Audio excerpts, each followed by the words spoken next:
myself. Guns of Icarus especially, I'd say most of the battle is not fought in the match. It's fought in bringing a group of talented guys together, keeping them together, making them practice together, and just sticking together through thick and thin. There is a certain level of ego in this game where it's not a single person or two people competing together. It's a team of 4 competing together in extremely intense environments. Teamwork is a skill in itself. And anyway, this match is about to begin. Let's get started with the loadouts. On the red glare, we have a Spire with a Lumberjack, Hades front, and Artemis sides. On the Conquistador, we have a Watcherfish with Flame and Gatling sides. Over on the Holy Unicorn, that's a Paladin reference, kids. Very classic setup, absolutely classic setup. Double barrel mortar and Gatling on the front, the side. Oh, that's a wonderful, wonderful Artemis. And another Artemis right there on the side as well in the back. Over on the number 4 slot, the Arcane Bolt, a Mobula. We have a front full of guns. What are those? An Artemis, Whirlwinds on the sides, Cilia, and a beacon. I believe that beacon's on the top. No, the beacon is on the right side. Alrighty. I'm wrong, left side. Well, it doesn't matter too much here, because, we've got some very long-range Watchify going down at the Arcane Bolt, forcing the Arcane Bolt to duck low. I'm amazed at how long distance and how consistently those shots on the Conquistador are hitting. That's pretty impressive. Looking at that's impressive. Yeah, Nerd Turd has got heavy ammo loaded in. That will, of course, decrease the spread, make that Watcher much more accurate. One thing I'm really shocked about is how forward that Spire is. Look at the guns on that Spire. We have everything from the Lumberjack to a couple Artemis to a Hades. This is nothing but long-range firepower, and yet it's sitting relatively forward considering where the combat is. Well, I suppose it is, but on the other hand, it's going to need to reposition to be able to hit the Arcane Bolt behind cover as it is. The Conquistador's going in on the Arcane Bolt. This might be a mistake. Oh no! And the Conquistador's completely isolated as the Holy Unicorn sneaks in from behind. Right now, the Conquistador is completely isolated from its Spire companion, and it's getting shot full of holes. The outer hull is down. The perma hull is taking damage below 50%. It is going down fast. It has to do something right now, or they're going to get their first death in this match already. Oh, and the Arcane Bolt's been turned around here. And the Arcane Bolt's engines are all out. Holy Unicorn's balloon is down. The Arcane Bolt is taking lots of damage. It's about to die, and it is dead. Vicious hit on that gun of the wrecked battleship there. That was impressive maneuvering and fire on the part of the Conquistador. It swung around right behind it, even though it had taken a ton of damage on its hull. It got the Hwacha fire exactly where it needed to be on those engines, and the Spire was able to just peek its head up, shoot it down. Yes, it survived long enough for the Spire to give that all-important covering fire. Whew, that was a close one, though. He still got himself in a tricky situation, but he managed to get himself out. It makes you wonder if that was the plan the whole time. It's a very risky plan. There we go. It's making them think I've fallen into their trap. Perhaps. And it looks like the red glare's firing that Lumberjack quite accurately through those ribs, hitting the Holy Unicorn. I think the Glowwaters must be a little bit taken aback here. Absolutely. While accurate Lumberjack fire is somewhat difficult, when you do experience it and you're on a ship that is experiencing for the first time, there's a little bit of shock going on there. Obviously, Holy Unicorn's seen it before. I'm sure they have. But at the same time, yes. You know what? It's frightening. Those massive shots coming in, obliterating parts of your ship, it's frightening. It really is scary. Absolutely. It's absolutely terrifying, especially when the paddling is firing their buffed Lochnagar shots into your balloon, and suddenly, all your balloons just gone in an instant, and it's a traumatic experience, all right.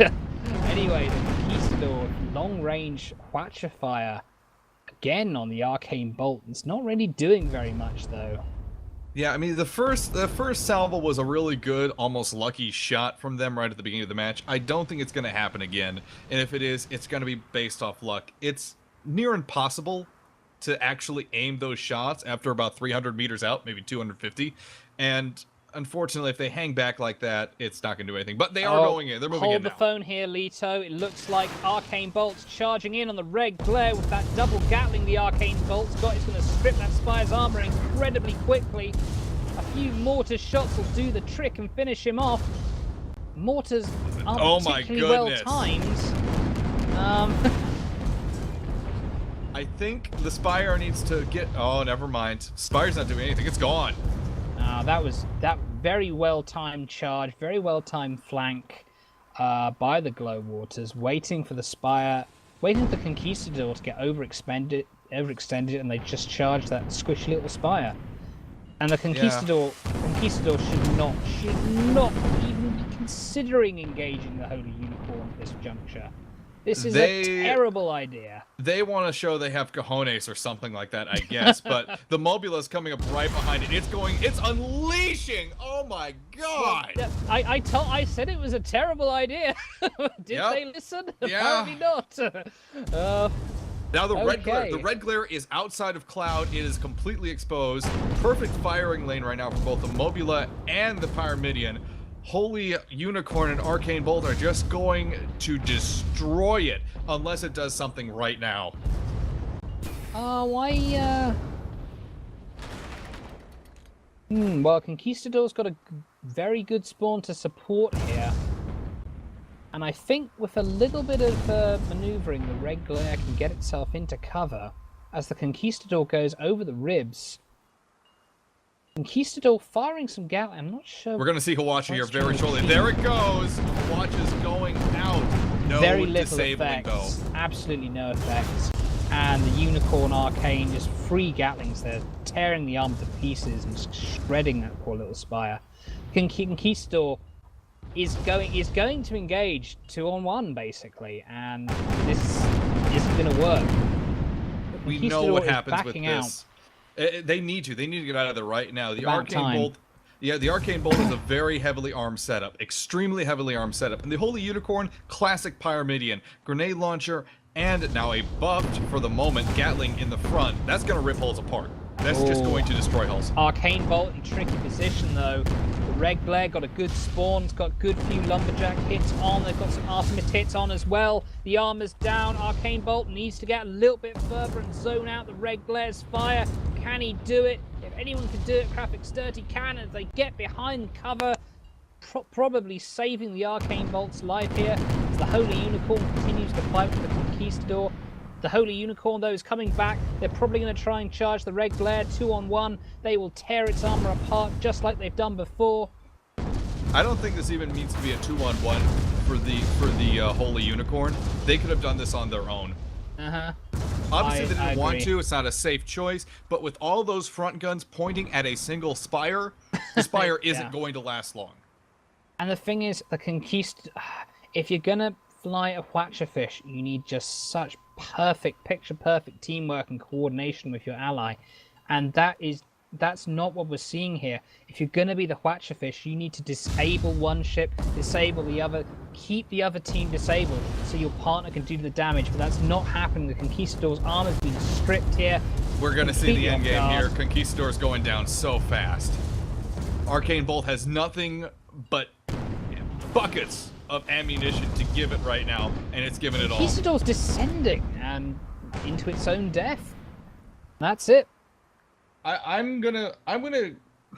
gotta chalk part of it up to a really poor spawn on the part of the Conquistador, but it moved into position. It moved into that position, and as soon as the Red Glare was taken down, that Mobula just turned and said, "You are going to die." Well, it was an interesting build. I wonder if they're going to be sticking to it for the next game, or they're going to try something different. Here we go, starting out Canyon Ambush. It's time to get this on. Here we go. Canyon Ambush. The site of some of the longest games you've ever seen in Guns of Icarus. Some matches turn into real sniping matches on this one, don't they? I certainly do. The thing about Canyon Ambush is I've known a lot of frustration, especially from Caster Imagine, that there's not a lot of Canyon Ambushes going on. But anyway, I would be remiss if I did not do the loadouts. On the Red Glare, we have the Lumberjack Hades front with the Artemis sides. On the Conquistador, we have a Watcher front, Gatling flame sides, same as last time. And for the blue team, it was looking pretty much the same as last time as well. On the front of the third ship in the line, the Holy Unicorn of Pyramidion, grenade launcher, Gatling cannon on the front and the sides, 2 Artemis rocket launchers. And then we have the Mobula, the Arcane Bolt piloted by How do you pronounce his name? Graphics Dirty. Graphics Dirty. Graphics Sturdy. Graphics Sturdy. Got it. Sturdy. There you Sturdy. On the Arcane Bolt, we have the Whirlwinds. We have an Artemis, 2 Artemis in fact, and a Cilia double barrel mortar launcher. A few changes then. That double barrel mortar launcher in the center, the 2 Gatlings at the mid points, and on the far sides with those very wide arcs, the rocket launchers. Right, looks to me like the Glowwaters are glowing into the clouds here, going into the B2 area. I think they're going to go around the side. They're not going to just go straight through the middle. I wonder what Cake are going to do. Looks like Cake might be making might be going into the canyons as well. We could actually see a canyon ambush here. It's a miracle. It would be a Christmas miracle. It certainly would be. I mean, I don't so often see canyon ambushes. If we do see engagements in the canyon, they're not so much ambushes as more canyon stumbling into each other randomly because there's so many bloody clouds everywhere. That's going to be the unfortunate situation. That's going to be the unfortunate situation for the red team. I don't think they're going to come out on the top side of this either. The red glare, that spire, it's not really moving along with the goldfish at all. It's way behind. Yes, indeed. I think the Conquistador needs to remember, I mean, its position here. I mean, it's going to be that front brawler. It's going to be it needs to get in front and disable those 2 enemy ships as soon as possible, so the red glare won't get ground up under focus fire like we saw in the last game. We have an additional problem in that this is inside the canyons at this point. We're tight corners, crevices, very easy to get out of shot of a ship that's trying to target you. That's bad news for the Spire. It's a long-range ship. It tries to take people out at a distance, and in this situation, it doesn't get that distance advantage at all. The red glare is, frankly, it'd be a terrible ship to run into someone at close range with, and that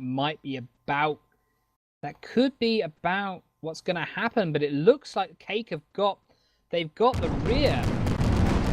They've snuck up, well, inadvertently snuck up on the Glowwater Thralls from behind as the Watcher shots go down. Conquistador turning its side, Gatling on the Holy Unicorn. Almost every shot. Okay, finally the Gatlings are starting to hit. The Holy Unicorn is going down fast.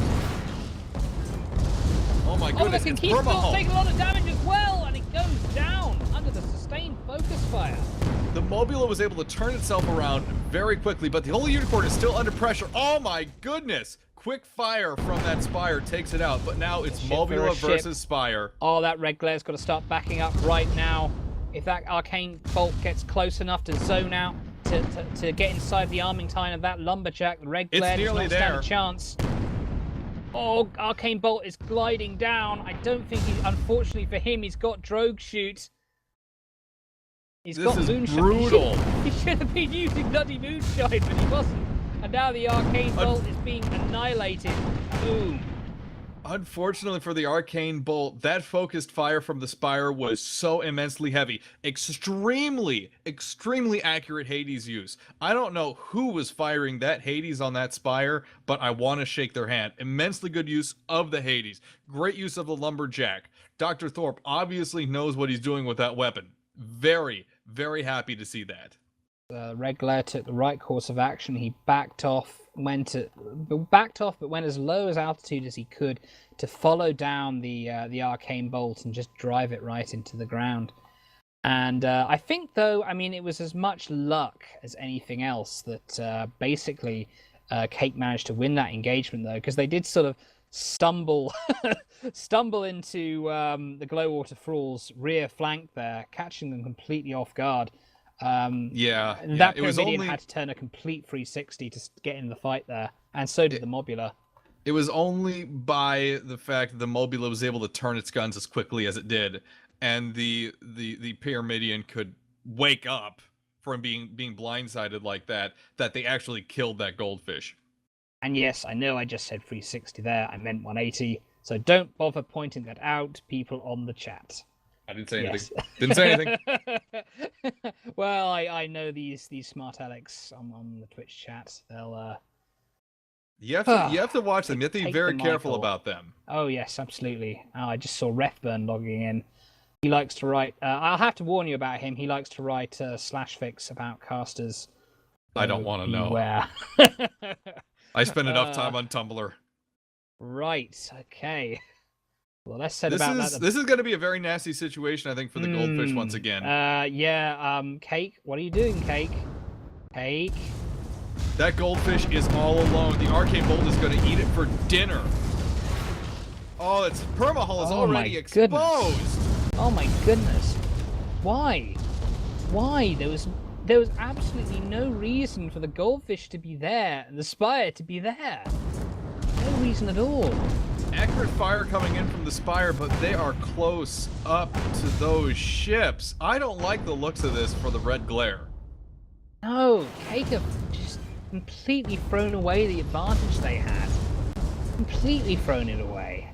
Once again, is this a question of, as that spire does go down now 2-3 in favor of the blue team, is this again another question of the experience of those captains? The Cake team not having their most experienced captains up front. Yes, absolutely. I'd say it's definitely down to inexperience. More inexperienced pilots would have stuck closer together there, I feel, and there's no reason why they shouldn't have. Trying to figure out exactly where the red team is sitting at right now. They're kind of hovering. The spire is just hovering inside one of the rock crevices, and its goldfish is trying to meet up with it. Yes, well, perhaps they've learned their lesson now. I hope so. Optimal place for that goldfish is slightly ahead of the spire, but not far enough away that the spire can't support at all. The real problem there was, unfortunately, the goldfish decided to fly on the other side of this huge rock. And I think they were assuming they were going to come at... that Cake was going to have their enemies come at them from the front, not from the south, like they actually did. And unfortunately, the goldfish was just completely isolated at that point. The spire had no shot whatsoever, and it could not support its ally. And with this kind of setup, spire and goldfish, you have to support each other. It's not like one of them's a galleon, for crap's sake. You cannot do it on your own. Well, even a galleon can't. I mean, no ship can really do it on its own. I mean, I've seen sort